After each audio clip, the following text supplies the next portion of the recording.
curtiram aí o penúltimo episódio de Dragon Ball Super, gente? É claro! Eu tenho certeza que vocês gostaram, tenho sim. Esse episódio já entra na história da franquia, né?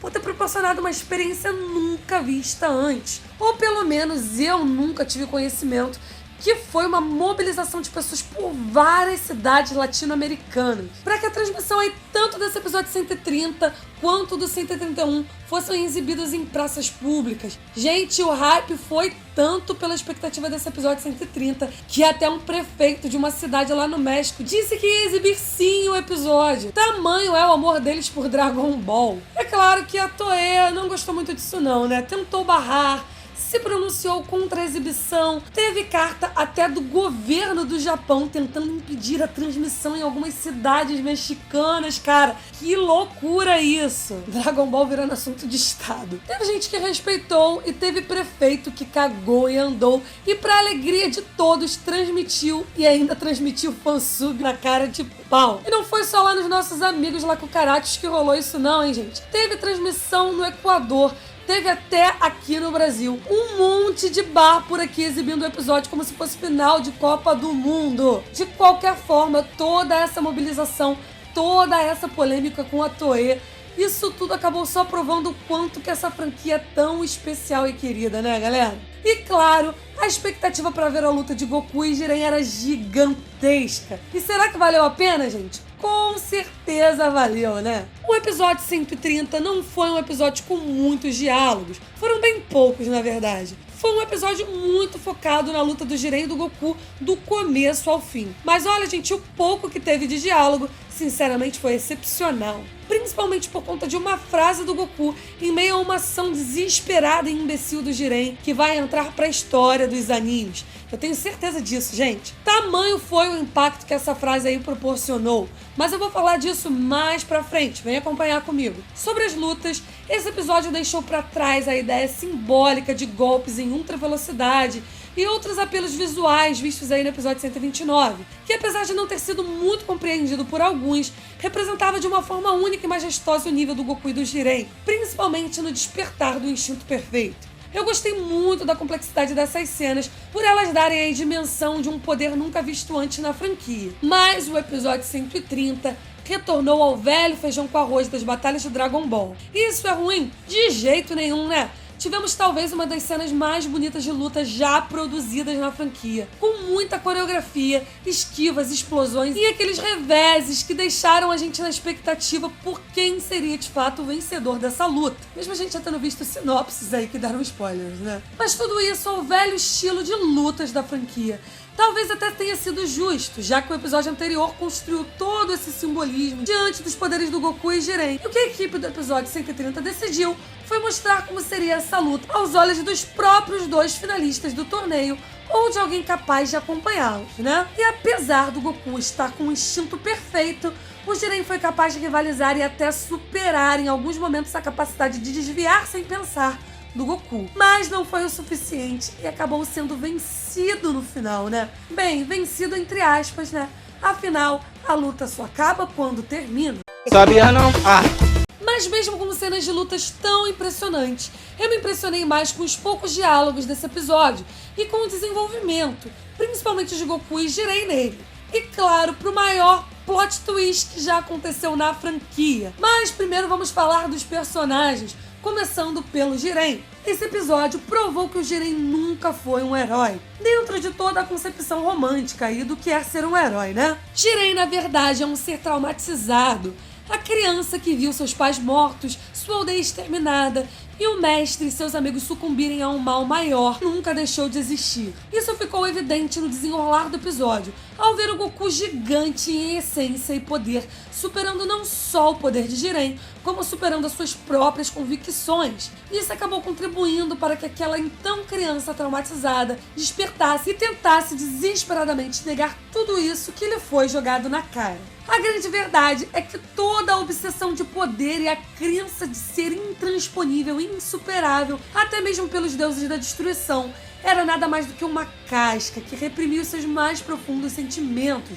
Essa mesma casca vinha também coberta com a falsa crença de que sentimentos como amizade, confiança ou amor ao próximo são inúteis para a obtenção de poder, já que foi no passado de Jiren que ele próprio foi traído por esses sentimentos que acabaram levando à dizimação das pessoas que ele um dia se importou e amou. O Jiren acabou se blindando num discurso onde a justiça se resume apenas ao direito do mais forte, de continuar vivo e de decidir quem tem esse direito. Um discurso estúpido que foi superado não só pelo código de conduta puro e simples do Goku, como pela própria demonstração de superioridade de poder do Goku perante ele, né? Nesse primeiro momento de negação, vimos um Jiren bastante desequilibrado e irredutível na possibilidade de perder para alguém mais forte que ele. Afinal, o Goku ali naquele momento simbolizava para Jiren o então causador de todo o seu trauma na infância. Existir alguém mais forte que o Jiren remeteria não só ao trauma de ter perdido tudo por conta da falta de poder, como representaria a perda por tudo aquilo que o Jiren acreditou e conquistou. E nesse momento até que foi interessante, gente, pois foi a partir dele que o Jiren desbloqueou todo o seu poder real motivado por esse trauma. E isso proporcionou uma luta mais equilibrada, que em um determinado momento pensamos até que o Goku perderia, né? Mas graças a Goku acreditar completamente no oposto das convicções deturpadas de Jiren, que ele persistiu na luta com um poder ainda maior, superando o guerreiro do Universo 11. E foi aí que a parada toda fedeu, né?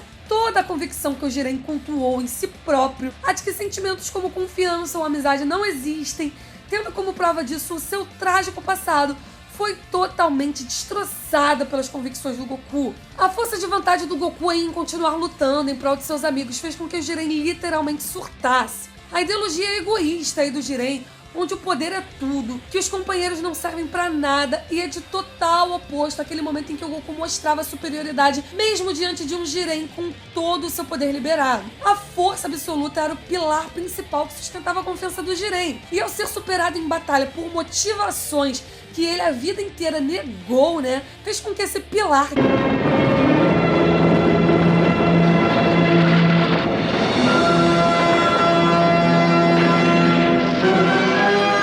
abalando aí todas as suas convicções e o levando ao desespero.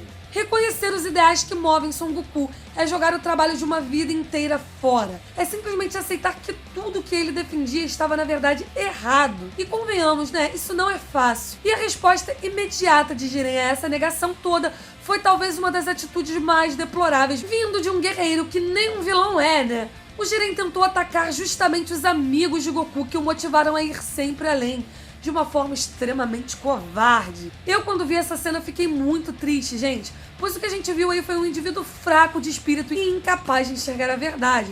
Muito pior que uma criança que não aceita perder, ou um vilão que, inconformado com a derrota, tenta destruir tudo em sua volta, né? O Jiren não tentou matar Goku, não tentou explodir a arena ou tudo ao redor, ele simplesmente direcionou seu ataque contra as pessoas que o Goku se importava apenas por não aceitar que os princípios pelo qual ele um dia lutou e que acabou abandonando, né, funcionavam pro Goku. Ou seja, gente, o Goku teve sucesso onde o Jiren falhou um dia. E ele queria desesperadamente mostrar que o Goku estava errado às custas de inocentes, né? Nem mesmo o topo, que jogou todos os seus ideais fora para não se prender a coisas menores, chegou a um nível tão baixo quanto o Jiren chegou. O Jiren, gente, não fez muito diferente do que acontece na vida real, né? Quantas pessoas apenas para defenderem os seus ideais agem de forma covarde contra os outros, né? Espalhando mentiras, agredindo verbalmente ou fisicamente e às vezes até matando seus semelhantes, né? Ali naquele momento o Jiren não estava obcecado pela obtenção das superesferas. Na verdade, seu desespero era diante do abalo das suas convicções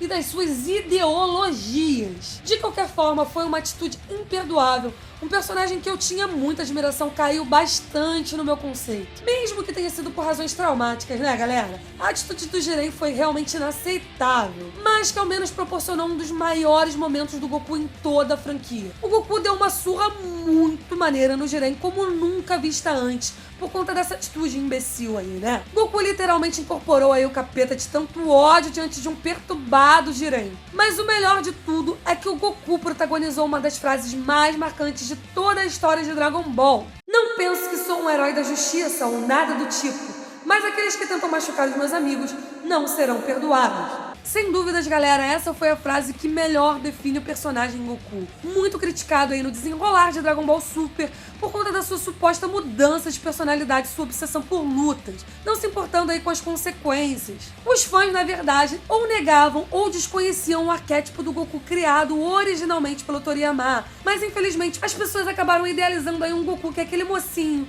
herói, salvador que resolve tudo quanto é problema dos outros. E tudo que o autor de Dragon Ball idealizou, galera, foi um cara doido aí por lutas que apenas não aceita injustiça ou sacanagem, o que consequentemente acabava fazendo dele um herói por tabela, vai. Mas essa frase mostrou que nem o próprio Goku se vê como um herói ou coisa do tipo, e não poderia existir frase que melhor representasse quem de fato é o Son Goku, criado pelo Toriyama. Além disso, gente, essa frase foi a resposta imediata do Goku diante da estúpida ação de Jiren. E foi essa frase, seguida da surra homérica, que enterrou com cal qualquer resquício das convicções deturpadas do Jiren. O Goku venceu o Jiren, tanto em força física quanto em ideologias. E o Jiren, mesmo tendo trilhado caminhos tão antagônicos e ter se convencido deles, acabou se rendendo às palavras e às motivações do Goku e aceitou a sua derrota ali naquele primeiro momento, né?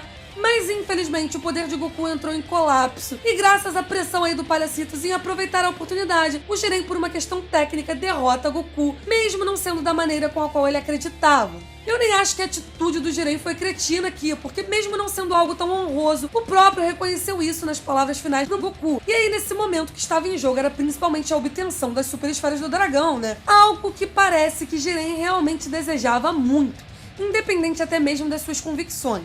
E convenhamos, é um torneio de sobrevivência, né? Infelizmente faz parte do jogo. Sobre o Goku nesse episódio, representou muito bem a ideia de confiança e esperança que os shounens costumam transmitir, né? Independente de suas condições, limitações ou do poder do seu oponente, sempre há alguma esperança. E tanto nos últimos episódios, como nesse também, a sua motivação não era mais aí o simples desejo egoísta de superar o adversário que a gente vê no Goku, mas sim os seus próprios amigos. Como disse lá o Mestre Kami, a própria existência deles é o que dava forças pro Goku. O Goku nunca mediu esforços aí para ajudar os seus amigos e vice-versa, né? E a relação que ele tem com seus amigos foi muito bem representada num belíssimo flashback, mostrando vários grandes momentos da jornada do Goku, mostrando aí a sua incrível capacidade de converter inimigos em amigos que se tornaram companheiros de batalha para toda a sua vida. Algo bem comum aí no shounen, né, galera? Mas temos que lembrar que Dragon Ball foi um que inspirou vários outros. Ver o Goku ali lutando por seus companheiros foi algo muito digno. Se o Goku conseguia tirar forças de onde acreditava-se não existir, não se dava apenas aí por protagonismo, mas sim pelos valores de companheirismo, de amizade, independente de que isso pareça clichê, né? O episódio retratou de uma forma única o que é ser um amigo de verdade, um companheiro nos momentos mais difíceis da vida e o porquê que isso é tão importante e por que deveríamos valorizar isso. Enfim, gente, é isso. O Goku venceu o Jiren, isso é inquestionável. Mas, lamentavelmente, a sua demora em eliminar o Jiren, talvez aí para conscientizá-lo de seus atos, acabou coincidindo com a exaustão do Goku e uma ponta de esperança ao Universo 11. Mas se a perda do instinto perfeito parecia ser a maior surpresa desse episódio, eis que temos o maior plot twist de toda a história de Dragon Ball, que já não tem muito esse negócio de plot twist, cara, eu fiquei surpresa pra cacete. O 17, que pra todo mundo tava morto, até pras sinopses oficiais, reapareceu no meio dos escombros. Ah, e teve também o Freeza, né? Mas tipo, o Freeza era previsível, né, galera? Eu sei que muita gente teorizou aí o retorno do 17 na arena. Teve uma edição da V-Jump do último mês que até o citou aí na batalha final. Eu até comentei num vídeo que poderia existir uma possibilidade do 17 aparecer. Afinal, no universo dos animes tudo pode, né? Mas convenhamos que não existia muita coisa que realmente sustentasse esse retorno, principalmente porque a franquia não é muito de fazer esses plot twists, não faz muito estilo. O autor sempre teve uma preferência pelas coisas da maneira mais simples. Era só um chute que acabou acontecendo, né? Mas por mais épico o retorno do 17 na arena, por mais que ele mereça ser condecorado como o maior mito de todos os tempos, vamos combinar aqui que não teria sido melhor ele e o Freeza terem ficado quietinhos ali no seu canto, esperando ali acabar o tempo do torneio? É isso, gente. Essa foi a minha análise desse episódio épico demais. Eu espero muito que vocês tenham gostado. Deixa aí o seu feedback. Estamos aí ansiosos, né, pro episódio 131, galera. Então ativa o sininho pra você não perder mais nada aí nessa reta final. Se inscreve no canal também, se você ainda não tá inscrito, né? Me segue lá, galera, no meu Instagram e no meu Twitter. Um beijo e até o próximo vídeo.